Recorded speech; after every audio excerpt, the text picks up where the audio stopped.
그다음에 이제 여러분이 정말 많이 여쭤보시는 게 형사처벌 문제예요. 공기업, 사기업 그 각 업체마다 다 다른데 단체협약이나 취업규칙에 어떤 경우는 뭐 음주운전으로 벌금형 이상 받으면은 해고한다. 뭐 성범죄로 벌금형 이상 받으면 해고한다. 또는 경제사범, 횡령, 배임 이런 걸로 뭐 금고 이상의 형이면 해고한다. 라고 되어 있다고 하더라도 근로기준법 23조가 적용되기 때문에 정당한 사유인가 아닌가를 별도로 판단해야 된다.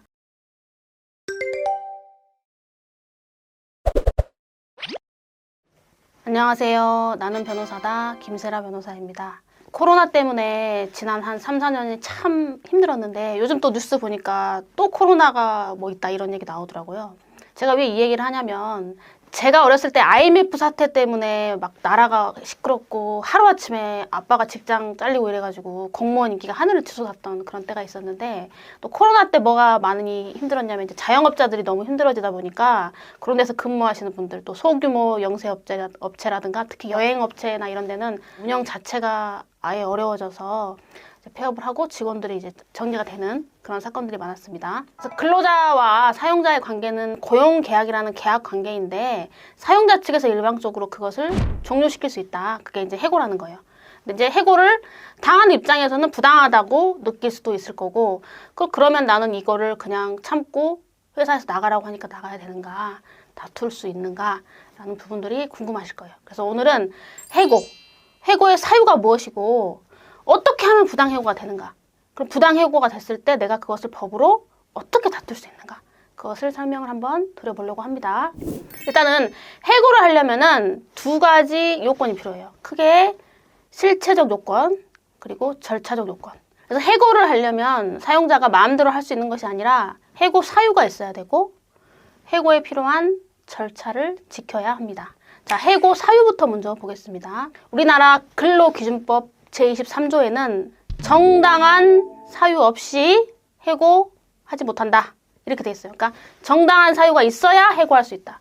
근데 여러분 정당한 사유가 도대체 뭐예요? 추상적인 말이고 열려있는 개념인데 이 정당한 이유라는 것을 대법원 판례는 사회통념상 근로관계를 도저히 지속할 수 없을 만큼 근로자 측에 중대한 귀책이 있다. 그러니까 이런 거예요. 사장님 입장에서 월급을 주고 이제 일을 시키는 건데 어느 정도여야지 누가 봐도 길 가는 사람 붙잡고 물어봐도 이런 사람 어떻게 일을 시키느냐라는 정도가 돼야 된다는 거예요. 그래서 이제 구체적으로 예를 들어보면은 이제 근무 성적 분량이에요. 그러니까 10명 정도 되는 이제 작은 사업체인데 직원이 한 명이 유독 업무 능력이 떨어지고 그것까지만 해도 뭐 그래도 좀 가르쳐 볼까 하는데 다른 동료 직원들하고 불화를 일으키는 거예요. 그래서 다른 직원들 9명이 저 사람 때문에 도저히 회사를 다닐 수 없다.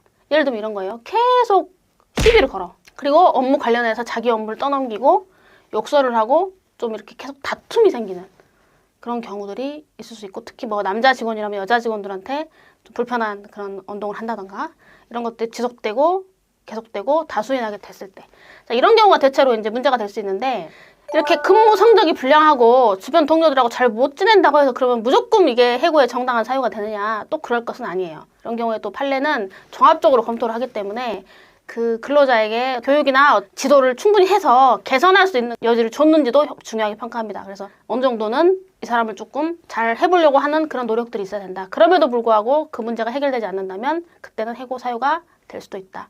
그래서 근무 성적 불량이나 주변 근로자들과의 불화 같은 그런 어떤 사유로 해고 처분을 받았을 때는 언제나 그것을 수긍해야 되는 건 아니기 때문에 본인이 좀 유리한 사항이 있는지는 검토를 좀 해봐야 됩니다.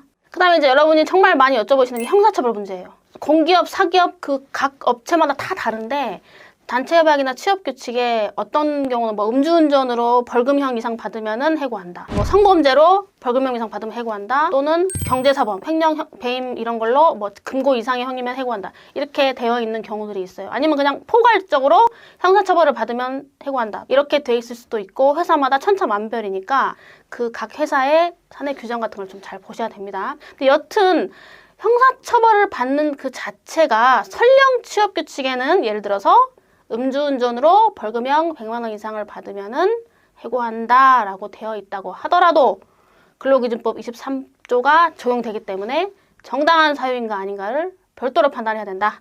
그래서 예를 들어서 음주운전으로 100만 원 이상 받으면은 해고한다 이렇게 돼 있다고 했을 때 음주운전을 했다는 것이 사회통념상 근로관계를 도저히 지속할 수 없을 정도로 근로자에게 기책사유가 있느냐. 물론 이게 좀 사실 사람마다 기준은 다를 수가 있어요. 예를 들면 그 회사가 택시기사 회사야, 운수회사. 아니면 버스 기사야. 그러면 당연히 이제 그런데 운전이 이렇게 중요하게 취급되지 않는 그런 만약에 회사가 있다고 쳐봅시다. 그랬을 때는 이거 음주운전으로 100만 원 받은 거 한 번 그래서 100만 원 받은 걸로 해고까지 돼야 돼? 왜냐면 해고가 되면은 직장을 잃어버리는 사람이 어떻게 됐어요?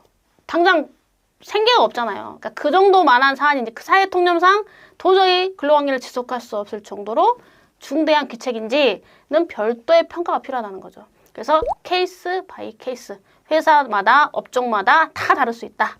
또 이런 거 있어요. 30년 동안 정말 열심히 일했어.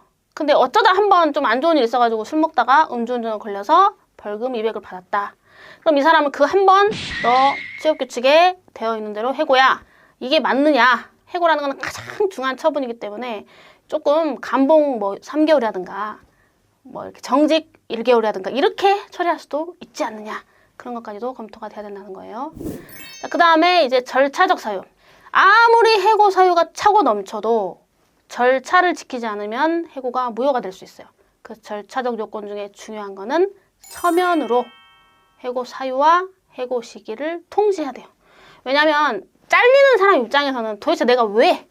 그래서 언제부터 나오지 말라는 건지를 정확하게 알려줘야 어디 가서 상담을 받든 이걸 수긍을 하든 대책을 세우든 이직을 알아보든 당장 생계를 어떻게 해야 될지 정리를 해야 될 수 있잖아요. 그래서 요거는 꼭 문제가 되고 말로 하는 건 안 됩니다. 근데 요즘 여러분 누가 그 우편물 잘 안 보죠? 저도 집에 우체통 사실 잘 안 열어보거든요. 특히 아파트나 이런 데는 잘 안 보는데 요즘에는 그래서 이메일 이런 것도 여기에서 말하는 서면에 포함되는 걸로 해석될 여지가 높아요. 다만 뭐 보내놓고 보지도 않아 뭐 아예 도저히 못 본다 평소에 쓰지도 않은 이메일이라든가 그럼 좀 상황은 달라질 수 있겠지만 대체로 이메일 같은 경우는 충분히 이제 전달이 됐고 읽어보고 대응할 수 있는 적절한 상황이 된다 그러면은 여기서 말하는 서면으로 통지한 것으로 취급을 합니다. 마지막으로 여러분들 궁금해하시는 게 해고 예고 뭐 제도가 있다더라. 나한테 왜 그거 안 해줬냐 이러면은 해고 무효 아니냐. 근데 해고 예고라는 거는 적어도 해고하기 30일 전에 알려주든 아니면은 그게 안 되면은 뭐 전날 나가라고 할 거면은 30일치 월급을 주든 어느 정도 최소한의 안정성을 주는 거지 그걸 안 지켰다고 해서 해고가 무효가 되지는 않습니다. 자 그럼 이렇게 다 검토를 해보니까 나는 해고 사유가 없는데 또는 절차를 안 지켰네? 그러면 어떻게 해야 되나? 그렇게 될 경우에는 해당 해고가 무효라고 쉽게 설명해서 부당해고가 되는 거죠.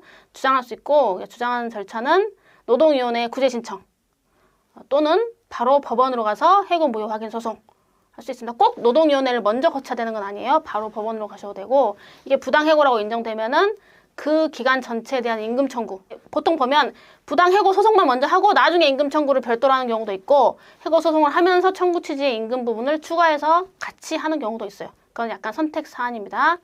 이렇게 할 수 있고 만약에 이제 부당해고로 최종 인정되면은 그 해고됐던 기간까지도 퇴직금 산정 일수 기간에 포함이 돼요. 계속 근로한 걸로 취급이 되기 때문에 네 이렇게 오늘도 시청해 주셔서 대단히 감사합니다.